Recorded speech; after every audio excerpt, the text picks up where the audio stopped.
दुख की बात है कि जिस भारत देश के प्रतीक चिन्ह में गाय अंकित है, जिस भारत देश के नई संसद में जाते समय भारत के प्रधानमंत्री जिस सिंबल को हाथ में पकड़ करके प्रवेश करते हैं उसके ऊपर गाय अंकित है, उसी गाय को मारा, काटा और बेचा, उसके टुकड़े करके बेचा जा रहा है। ये दुर्भाग्य की बात है।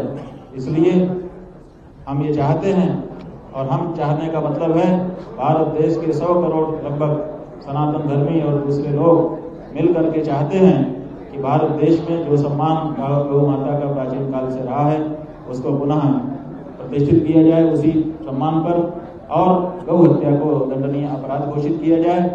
और देश की सरकार, केंद्रीय सरकार और राज्य की सरकारों की जो सूची है एसेट की, उसमें पशुओं की सूची में जो गाय का नाम लिखा गया है, पशु सूची से उसको हटा करके सम्मानित वस्तुओं की, सम्मानितों की सूची में उसको रखा जाए।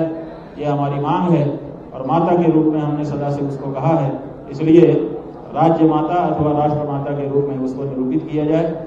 ये हमारी मांग है और इसी मांग के लिए ये ध्वज प्रतिष्ठा यात्रा हम कर रहे हैं। आज तेलंगाना आए हैं कि जब 2014 ईस्वी में लोकसभा का चुनाव होने वाला था तो प्रधानमंत्री बनने वाले जो नरेंद्र मोदी जी थे, उन्होंने कहा था, गुलाबी क्रांति की उन्होंने बात की थी, पिंक रिवॉल्यूशन, और उन्होंने कहा था कि ये गुलाबी क्रांति जो भारत देश में करी जा रही है इससे आपका दिल दहलता है कि नहीं पता नहीं, मेरा तो दहलता है। तो हम लोगों ने सोचा कि इनको बहुत बड़ी पीड़ा है गाय के मांस के निर्यात से। निश्चित रूप से अगर इनको प्रधानमंत्री बना दिया गया तो ये तत्काल गौ हत्या बंद करेंगे, भरोसा हो गया हम सबको। तो हम लोगों ने बड़े पैमाने पर उनको वोट दिया। उन्होंने कहा कि एक कार्यकाल में उन्होंने कुछ नहीं किया बल्कि गौ हत्या को बढ़ावा ही दिया।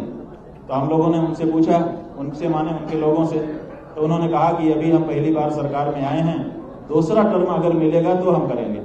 तो दूसरा टर्म भी बहुमत के साथ उनको हम हिंदुओं ने प्रदान किया, लेकिन दूसरा टर्म भी पूरा हो जाने पर उन्होंने गौ हत्या को बढ़ावा दिया, स्लॉटर हाउसेज को बढ़ावा दिया, गौ मांस के निर्यात को बढ़ावा दिया और गौ हत्यारी कंपनियों से चंदा लिया।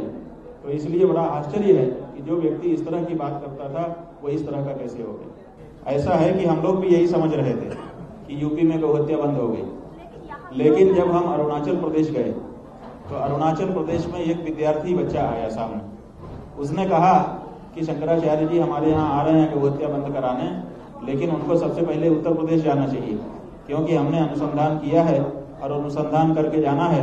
इंटरनेट में डाटा मौजूद है, कोई भी देख सकता है कि गौ मांस का जो निर्यात हो रहा है भारत से, उसमें सबसे ऊंचे पायदान पर उत्तर प्रदेश है।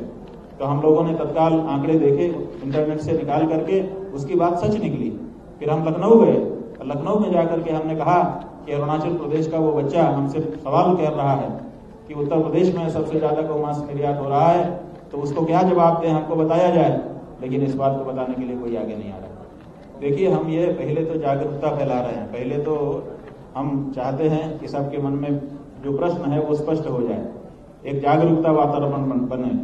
उसके बाद जागरूकता बनने के बाद फिर हम अगले स्टेप की घोषणा करेंगे और जो जरूरी होगा वो सब कुछ करेंगे। ये देखिए, जो इंटरनेट से हमने आंकड़े निकाले थे, the biggest exporters of beef in the world, उसमें से जो दूसरे नंबर का एक्सपोर्टर है वो भारत बन चुका है।